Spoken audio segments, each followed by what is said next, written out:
देखिए, कोई भी संस्था जिसको हमारे पूर्वजों ने 1917 में स्थापित किया, कोऑपरेटिव बैंक को, उस संस्था को अवैध तरीके से लूटा जा रहा है, उससे अवैध निकासी की जा रही है, स्टाफ को पैसा बढ़ाया जा रहा है, उसको ले लिया जा रहा है। स्टाफ को जो एडहॉक पे स्टाफ हैं उनकी आयु ख़त्म होते जा रही है, उनका पैसा बढ़ा करके वापस फिर से अवैध तरीके से ले लिया जा रहा है।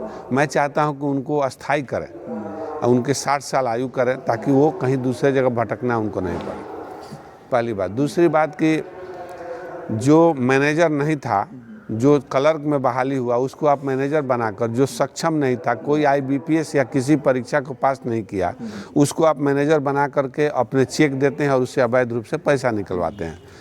ये सिवान के जनता का पैसा है, सिवान के कोऑपरेटिव का पैसा है, वो धरोहर है। उस धरोहर को आप अवैध तरीके से निकालते हैं और कहते हैं कि मैं लोन नहीं ले सकता हूं। बिल्कुल आप ले सकते हैं, लेकिन कोऑपरेटिव के संविधान में है कि जो चेयरपर्सन होगा, चेयरमैन होगा, डायरेक्टर होगा, वो लोन नहीं ले सकता है। वो बल्कि अपने निकटतम रिश्तेदार को भी लोन नहीं दे सकता है। और वही अपने बेटा के नाम पर 4 करोड़, अपने नाम पर 6.5 करोड़ ये पैसा निकासी किया गया। तो इस तरह बैंक बंद हो जाएगा। छोटा बैंक है। जब नेशनलाइज बैंक, इलाहाबाद बैंक, देना बैंक जैसे बैंक बंद हो गए तो कोऑपरेटिव बैंक को कौन पूछता है। आज से 40 साल पहले छपरा सारण कोऑपरेटिव बैंक बंद हो गया तो आज तक नहीं खुला।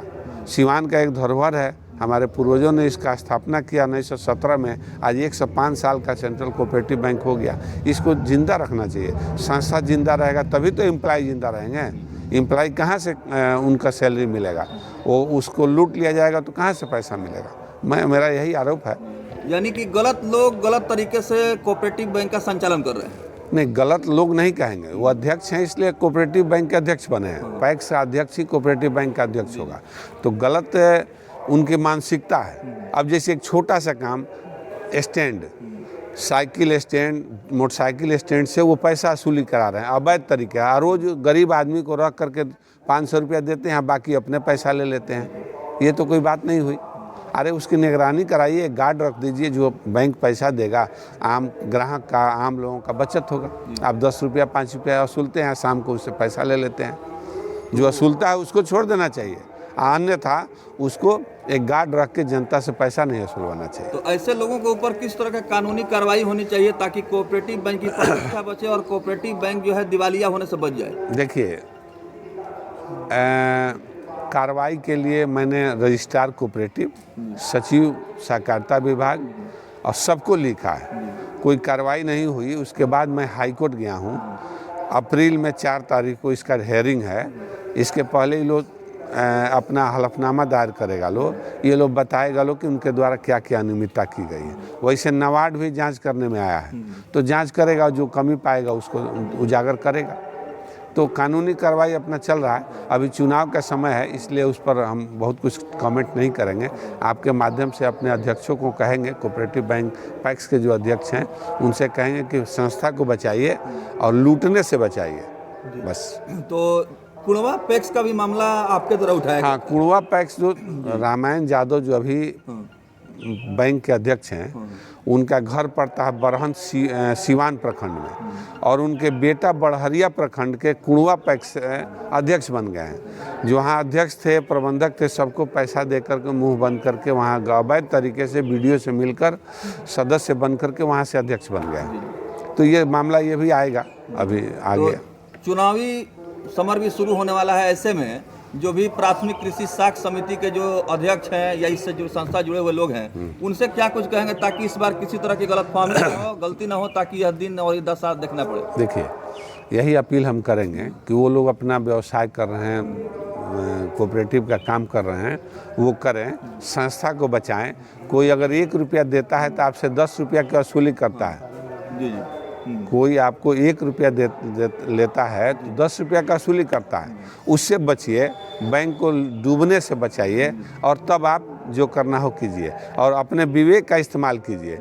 किसी के धन और लोभ लालच में आकर के संस्था को डुबाइए नहीं, गलत आदमी को कुर्सी पर मत बैठाइए। नेताजी, एक बहुत बड़ा समस्या है किसानों को लेकर। किसानों का जो धान का उत्पादन हुआ है बहुत ज़्यादा हुआ है, लेकिन खरीद बहुत कम हो रहा है सिवान में, इसको लेकर किसान बहुत परेशान है। देखिए, हम लोग सरकार से मांग कर रहे हैं कि लक्ष्य को बढ़ाया जाए ताकि सिवान में ज़्यादा से ज़्यादा धान की खरीदारी हो सके। अगले साल के बनिस्पत लगभग 40-50 हज़ार मैट्रिक टन कम खरीदारी हो रहा है। इसके लिए हमने भी प्रधान सचिव को लिखा है। मुख्यमंत्री जी जब सिवान में आए थे जसौली में, वहाँ भी लोगों ने, हमारे पैक्स संघ के अध्यक्ष ने वहाँ पर लिखित में दिया है। तो उम्मीद है कि बढ़ेगा, लेकिन उसी बढ़ने के क्रम में लोग उगाही कर रहे हैं, बढ़वाने के नाम पर उगाही कर रहा है लोग, तो इसको क्या कहा जाएगा। ऐसे तो बहुत सारे लीडर्स हैं जो अलग अलग क्षेत्रों में हैं, लेकिन मनोज सिंह का ही इतना ज़्यादा विरोध क्यों होता है? देखिए, मनोज सिंह का विरोध क्यों होता है तो मैं नहीं कह सकता हूँ। मैं सीधा देखता हूँ और सीधा बोलता हूँ, और लोग मुंह में राम बगल में छुरी वाली बात करते हैं। यही दिक्कत होता है हमारे साथ कि मैं जो भी देखता हूँ अपने सामने मैं बोल देता हूँ, और जो कमी होती है मेरे में, यही कमी है कि मैं सीधा बोलता हूँ और साफ साफ बोलता हूँ। कोऑपरेटिव का भ्रष्टाचार का मुद्दा जो आपने उठाया है, और लगता है कि इसी को लेकर के इस तरह का आपके ऊपर मतलब बयान दिया जा रहा है क्या? नहीं, ऐसा हमको तो नहीं, कोई किसी ने बयान दिया है क्या, मैं नहीं सुना हूँ।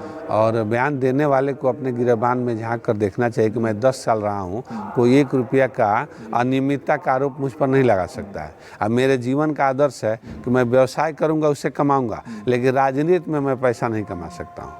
कुछ लोग राजनीति को व्यवसायिक दृष्टिकोण से बिल्कुल, देख रहे हैं। वर्तमान अध्यक्ष राजनीति को व्यावसायिक रूप से देखते हैं, व्यवसाय करते हैं, पैसा निकासी करते हैं, और पूरे परिवार के साथ पैसा निकासी करते हैं। पूरा जुमला, घर का बेटा बेटी परिवार, सारे लोग कोऑपरेटिव बैंक में दिन भर बैठे रहते हैं, लेकिन मेरे परिवार का एक भी आदमी कोई नहीं देखा होगा। पैक्स अध्यक्ष लोगों से आप पूछ सकते हैं। बहुत बहुत धन्यवाद समय देने के लिए। बहुत बहुत।